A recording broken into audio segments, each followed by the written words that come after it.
I totally forgot to do an intro for this video when I was thrifting at an antique mall recently in Kentucky. This is a bonus video. I am releasing tomorrow a makeover video because it's a part of Corey over on Desert DIY is doing her Ugly Duckling winter challenge. So that will be going live tomorrow at 9 a.m. on my channel, and there will be a link to the playlist in the description, so don't miss out on that. I went to pick up some furniture from a subscriber. Hi Leslie. You guys would have saw the desk last week. Well, while I was there, I decided I would go to an antique mall. I haven't been to one in the south yet, and I was so excited. Actually, I never went to one in the north either. I really missed out on that, but anyway. This antique mall is huge. For those who love antiquing and thrifting, this place was massive. I was just overwhelmed in such a good way. So I wanted to share it with you guys. I hope you enjoyed this thrifting video. Let's get stuck into this video.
I hope you guys enjoyed that video. I loved it. I am definitely going to more antique malls.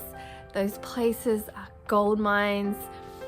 This was part 1. It was so big I had to split the video into 2 parts, and so we're just ending it with the little table, little rustic table. I needed something for my saw, for my miter saw, and I picked that table up for $25. I was excited about that. So I hope you guys have a great week, and I will see you in tomorrow's video. Bye guys.